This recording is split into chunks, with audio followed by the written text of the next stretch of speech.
പൊതുമേഖലാ ബാങ്കിലും പുതുതലമുറ ബാങ്കിലും നിങ്ങൾക്ക് അക്കൗണ്ട് ഉണ്ടോ? നിങ്ങൾ അക്കൗണ്ട് തുറക്കാൻ ആഗ്രഹിക്കുന്നുണ്ടോ? എങ്കിൽ ഈ വീഡിയോ കാണാതെ പോകരുത്.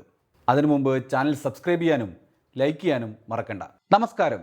ബാങ്ക് അക്കൗണ്ട് തുറക്കുമ്പോൾ എത്ര ഫോമുകളിൽ നിങ്ങൾ ഒപ്പിട്ട് നൽകിയിട്ടുണ്ട്? അവ ഏതൊക്കെ ഫോമുകളാണെന്ന് നിങ്ങൾക്ക് ഓർമ്മയുണ്ടോ? ഏതൊക്കെ ഫോമുകളിലാണ് ഒപ്പിട്ട് നൽകുന്നതെന്ന് ബാങ്ക് അധികൃതർ നിങ്ങളോട് പറഞ്ഞിട്ടുണ്ടോ? അക്കൗണ്ട് ഓപ്പണാക്കിയ ശേഷം നിങ്ങളുടെ അക്കൗണ്ടിൽ നിന്നും നിങ്ങളറിയാതെ പണം നഷ്ടപ്പെട്ടിട്ടുണ്ടോ? നിങ്ങളുടെ അക്കൗണ്ട് സ്റ്റേറ്റ്മെന്റ് സ്ഥിരമായി നിങ്ങൾ പരിശോധിക്കാറുണ്ടോ? ഇങ്ങനെയൊരു ചോദ്യം ചോദിക്കാൻ പ്രധാനപ്പെട്ട ഒരു കാരണമുണ്ട്. പലർക്കും അക്കൗണ്ടിൽ വന്ന പണം പൂർണ്ണമായും ലഭിക്കുന്നില്ല. പലരും പരാതി പറഞ്ഞു തുടങ്ങിയിരിക്കുന്നു. തങ്ങളുടെ അക്കൗണ്ടിൽ നിന്നും പണം നഷ്ടപ്പെടുന്നു എന്ന പരാതി. സമീപകാലത്ത് അക്കൗണ്ട് തുറന്നവരും ഇനി അക്കൗണ്ട് തുറക്കാൻ പോകുന്നവരും ഫിക്സഡ് ഡെപ്പോസിറ്റ് ഇടുന്നവരും ശ്രദ്ധിക്കണം.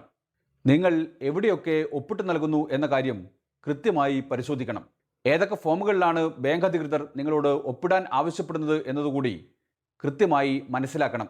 ബാങ്കുകളിൽ അക്കൗണ്ട് തുറക്കുമ്പോൾ മറ്റു ചില പദ്ധതികളിൽ കൂടി ഉപഭോക്താക്കളെ അംഗങ്ങളാക്കുന്നു എന്നതാണ് ഇപ്പോൾ ഉയർന്നു വന്ന പ്രധാനപ്പെട്ട ആരോപണം. പലരും അംഗങ്ങളാകുന്നത് അവരറിയാതെയാണ് എന്നതാണ് ഏറ്റവും പ്രധാനപ്പെട്ട കാര്യം. APY, PMJJBY, PMSBY തുടങ്ങിയ പദ്ധതികളുടെ ഉപഭോക്താക്കളെ ചേർക്കുന്ന പരിപാടിയാണ് ബാങ്ക് ഇപ്പോൾ നടപ്പിലാക്കിക്കൊണ്ടിരിക്കുന്നത്. കേന്ദ്ര സർക്കാരിന്റെ കീഴിൽ നടപ്പിലാക്കുന്ന പദ്ധതികളാണ് ഇവയെല്ലാം. അക്കൗണ്ട് തുടങ്ങുമ്പോൾ ഒപ്പിട്ട് നൽകുന്ന രേഖകളനുസരിച്ച് നമ്മൾ അറിയാതെ ഇത്തരം പദ്ധതികളിൽ അംഗമായി മാറുകയാണ്. അംഗമായി കഴിഞ്ഞാൽ പിന്നെ നമ്മളുടെ പണവും നമുക്ക് നഷ്ടപ്പെടും. ഈ പദ്ധതികൾ ഏതൊക്കെയാണ് എന്ന് നമുക്ക് പരിശോധിക്കാം. അടൽ പെൻഷൻ യോജന എന്ന API കോൺട്രിബ്യൂട്ടറി പെൻഷൻ എന്ന പേരിൽ തുടങ്ങിയ പദ്ധതിയാണ്.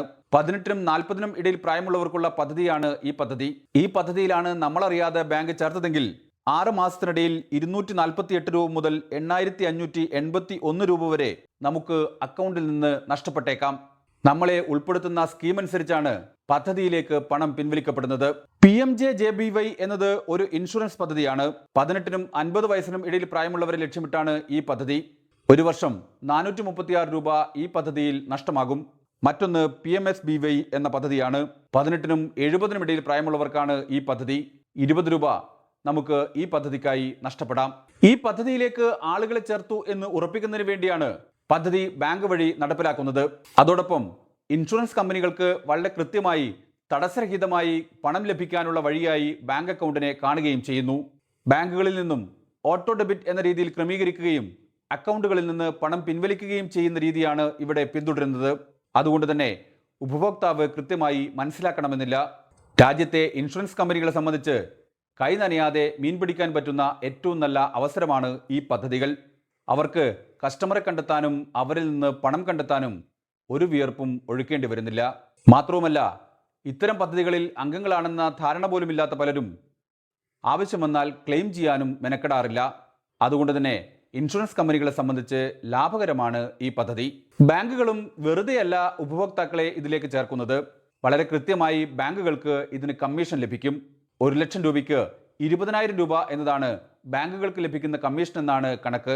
അതുകൊണ്ട് തന്നെ ബാങ്കുകൾ ബ്രാഞ്ച് മാനേജർമാർക്ക് കൃത്യമായി കോട്ട നിശ്ചയിച്ച് നൽകും. ബാങ്ക് ശാഖകളിൽ നിന്ന് ആളുകളോട് പറഞ്ഞും പറയാതെയുമൊക്കെ ഈ പദ്ധതിയിൽ അംഗങ്ങളാക്കുകയും ചെയ്യും.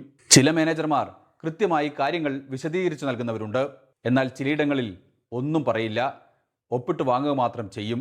ഉപഭോക്താക്കളോട് പറയാതെ തന്നെ പല പദ്ധതികളിലും അവരെ അംഗങ്ങളാക്കുന്നു എന്ന് ചുരുക്കം. കഴിഞ്ഞ ദിവസം ഒരു കേന്ദ്രമന്ത്രി പറഞ്ഞത് 10 വർഷത്തിനുള്ളിൽ 590 മില്യൺ ബാങ്ക് അക്കൗണ്ടുകളാണ് രാജ്യത്ത് ആരംഭിച്ചത് എന്നാണ്.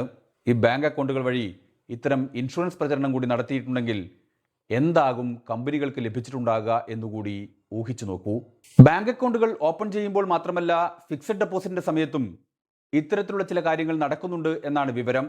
അതുകൊണ്ട് തന്നെ അക്കൗണ്ട് ഓപ്പൺ ചെയ്യുമ്പോഴും ഫിക്സഡ് ഡെപ്പോസിറ്റ് ഓപ്പൺ ചെയ്യുമ്പോഴും എല്ലാവരും ശ്രദ്ധിക്കുക. നിങ്ങൾ ഒപ്പിടുന്ന ഓരോ പേപ്പറും കൃത്യമായി വായിച്ചു നോക്കുക. നിങ്ങൾക്ക് സംശയമുണ്ടെങ്കിൽ ബാങ്കുകാരോട് അത് ചോദിക്കുക. അവർ കൃത്യമായി വിശദീകരിച്ചു തരുന്നത് എന്താണെന്ന് മനസ്സിലാക്കുക. നിങ്ങൾക്ക് താല്പര്യമുണ്ടെങ്കിൽ മാത്രം നിങ്ങൾ ആ പദ്ധതിയിൽ ഭാഗമാവുക. അല്ലാതെ എല്ലാം ഒപ്പിട്ട് നൽകി മടങ്ങി വരുന്ന രീതിയുണ്ടെങ്കിൽ നിങ്ങളറിയാതെ നിങ്ങളുടെ പണം ചോരും. ഇക്കാര്യത്തിൽ ശ്രദ്ധിക്കൂ.